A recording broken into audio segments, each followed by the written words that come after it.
asalaamu calaykum garoomo ay jamaahiiri ceeryoon ka tahay qaylo iyo sawaxan aan joogsanayn socdaallo dal ilaa dal kale ah oo ujeedkoodu uu yahay in lasoo daawado dheel gurigaaga adiga oo joogabaad dhaladaada si waadixa oo qarash la'aana uga daawato muran iyo xanaaqa dad waaweyn oo caqli lagu tuhmaya ay jiq isku noqdaan mararka qaarna gacanqaad gaadhaba oo layslaayo heer nafta layska jaro waxaasoo dhammina ay u dhacayaan keliya kubad la laadlaadayo oo ay malaayiin qof isha ku hayaan qalbiyadoodana ay qaadatay oo ay ama jidhkooda ku kallifayso in dubaamiinta uu soo daayaa ay xaddhaaf noqoto oo farxaddiisa inuu naftiisa ka dhex baxo uu ku dhowaado ama ay dubaamiinta jidhkiisa eber ka dhigto oo xanaaq dartii inuu madaxiisa dhagax ku kala jebiyo uu ku dhowaado iyada walaa walbaraa loo hayo oo iyada darteed cid loo jeclaado iyada darteedna cid loo naco ciyaartooydeedana loo arko sidii haliyeeyo koonkaba u jooga inay aadamaha iyo dhulkaba masiibo kusoo foolle ka badbaadiyaan ama sida ay nabi ciise u arkaan kiristanku intaasoo dhan kadibna ay ku doodayaan in keliya daawashada taageerada iyo kumaanqaadnaanta kubaddu ay tahay uun iska faakahaysi iyo xaraabaysi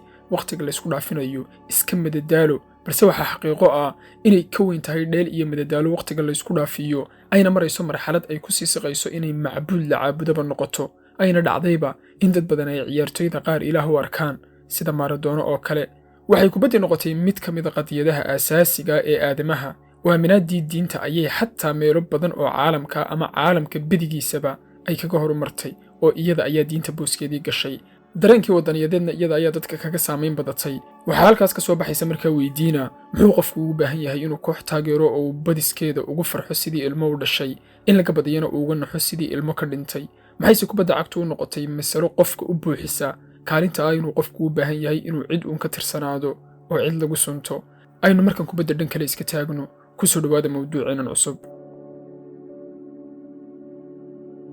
waxaa jira xeer la yidhaahdo maslowislow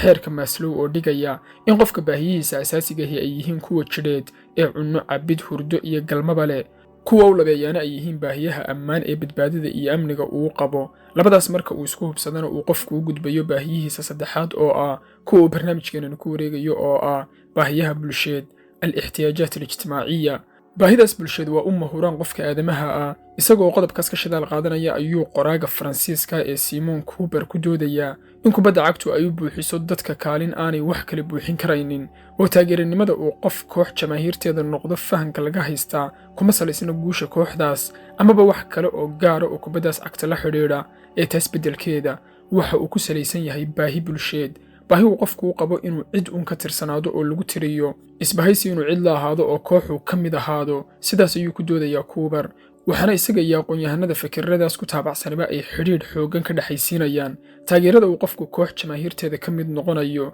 iyo baahidiisa nafsadeed ee uu qabo inuu cid uun ka tirsanaado waxaana daraasad lagu soo bandhigay in xaddiga istilka ee dalka ingiriisku uu aad hoos ugu dhaco marka kooxda dalkaasi ay kulan ciyaareed ka qayb gelayso oo ka tirsanaantaas uu qofku jamaahiiruun garabka ku hayaa xataa dadka nafsad ahaan daciifka ee aan karaanka weyn ee shakhsiyadeed lahayn ayay nafsadooda iyo macnawiyaadkooda kor u qaadaa waxaana qodobkaas tusaale wax ku oola waa koobkii 2014 lagu qabtay Brazil oo gelinka horena shacabku waxay ku mudaharaadayeen dowladda Brazil ee xilli uu dalku xaalad adag oo dhaqaale ku jiray malaayiinta dollar ku bixinaysay koobka adduunka ee dalka lagu qabanayay gelinka dambena waxa ay ka soo xaadirayeen garoonka Rio de Janeiro si ay u daawadaan xulka dalkooda Brazil ee ka dheelaya halkaas dhacdadaas oo isbarin waadaxa muujinaysay oo laga dareemayay sida ay nafsiyadda dadku gelin badda calis ugu beddelayso ee marna qaybta waddaniyaddu ay u shaqaynaysay ee ay dalkooda ugu damqanayeen marna qaybta waddaniyadda kale ee kubadeed ama aynu nidhaahno ee qaybta kubadiyaddu ay u shaqaynaysay gelinka dambe ee ay xulka qarankooda u taageerayeen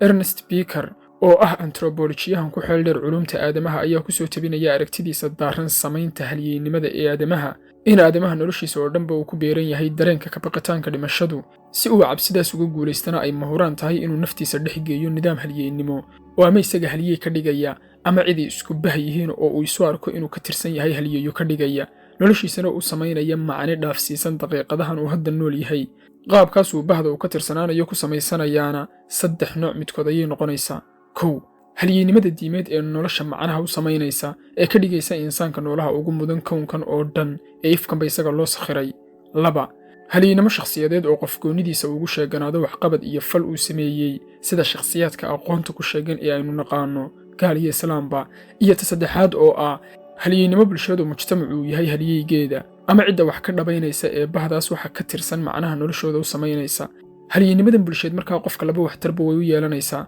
ka hore waa inuu dareemo inuu bahwadaag la yahay oo uu ka tirsan yahay koox la hadafa oo waxa uu doonayo la doonaysa oo ay dhan u wada jeedaan. ka labaadna waa in qofkaasi uu kooxdaas ay bahwadaagta yihiin dhexdeeda kaga dhuunto fashilkiisa shakhsiyadeed iyo in isagu gaarkiisa aanu wax macnaa isula lahayn, kooxdaasna waxqabadyadeeda iyo guulaheeda uu qofkaasi u arkayo mid uu isagu leeyahay, maadaama ugu dambayntii uu isu arkay inuu ka tirsan yahay iyaga. waa sababta aad u arkayso qof xaalkiisa uu ilaahay unugu yahay oo ku faanaya inay ciyaartoy hebel 70 milyan oo dollar ku soo gateen iyo waxyaabo la mida. sidaas awgeed ayuu leeyahay ninkaas speaker ahi, qofku waxa uu ku dareemaa qiimigiisa inuu raaco dhabaha ay u jeexeen hadba awoodda ku xoogan aagiisa ee bulsheed ee qoyska iyo bulshadiisa iyo ummaddaas uu ka tirsan yahay yacni si kale haddaynu dhigno qodobkan oo aynu fahmayno qowmu luud qoladii ahaa ee nebi luud loo soo diray, maadaama nidaamkooda bulshadu ahaa khaniisnimo qowmaluudnimo, taasina ay ahayd bulshadaasi ay go'aansatay, waxuu qofku qiimigiisa ka dhex arkayay inuu khaniis noqdo oo uu weliba ku faano heer waxa la isku caayo ee bulshada sagteeda yasniinka ka noqda ay ahayd in qofku aanu khaniis noqonin, uu daahir yahay oo uu karaamadiisa dhowrto. waxaanaad ka garanaysaa aayadda ilaahay subxaanahu wa tacaala inagu leeyahay qur-aanka markii ay qoomkaasi u tashanayeen reer luud: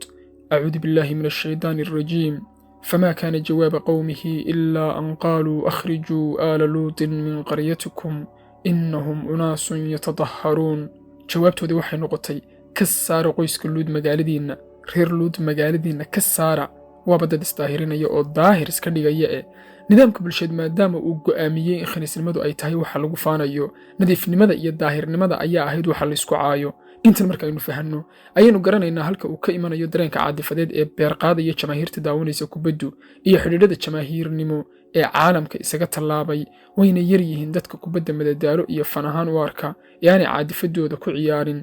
ee aanuna xanaaqin una farxini, laakiin badiba jamaahiirta kubadda waxay ugu jirtaa kaalin muqaddasnimo ha garteen ama yaanay garan wuuna awoodayaa qofku inuu iska indhatiro dhammaanba fashilada iyo marnaanshiyaha noloshiisa maadaama kooxdiisa uu taageero guusheeda uu niyadda ku dhisanayo. aqoon-yahanada cilmi nafsigu waxa ay qabaan in qofku aanu noolaan karin ama aanu ka ahaan karin inuu yeesho bahwadaag, cid uu isku tiriyo oo uu isu arko inuu ka mid yahay. marba marka ciddaas uu isku tirinaya ay shacbiyad badan tahay oo ay saamayn leedahayna wuu isu dhiibayaa. haddii aanu cid hore isku tirinayn ama mabda'ii uu isku tirinayay uu iska garan waayana waxa uu siibanayaa hadba sida loo badan yahay iyo waxa ay dadku isku tirinayaan ee bulshadaas dhexdooda caanka ka waana sababta uu nebigu sallallahu calayhi wasallam u lahaa: ha noqon dameeridhaan raacday immaca.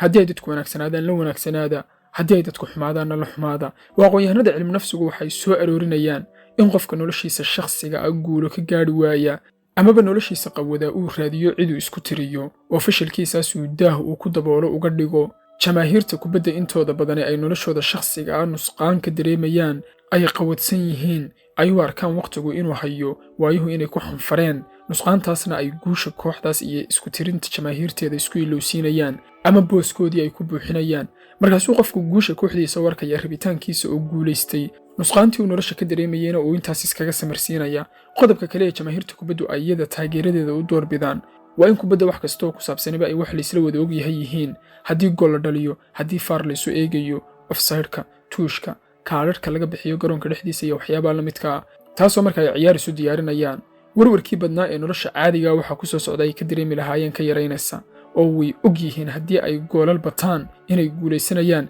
haddii laga goolal batana laga guulaysanayo. wax ay ka warwaraan oo sidaas ay markaa ma jirayaan. waxa quray ka warwarayaan waxweeyaan talow ma idinkaa goolal badanaya mise kooxda kale. balse haddana isku tirinta jamaahiirta koox gaar ahi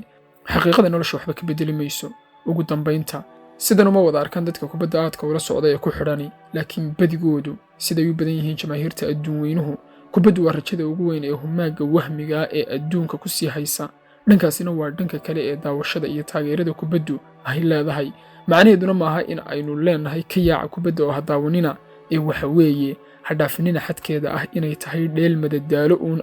jiritaanka noloshiinana rukni ka mid ha ka dhigina. meelaha noloshiina ka bannaan iyo meelaha aad qawadaysaanna sidooda wax uga qabta oo fashilka aad ka dareemaysaan ha ku didina daawashada kubadda. wasalaamu calaykum.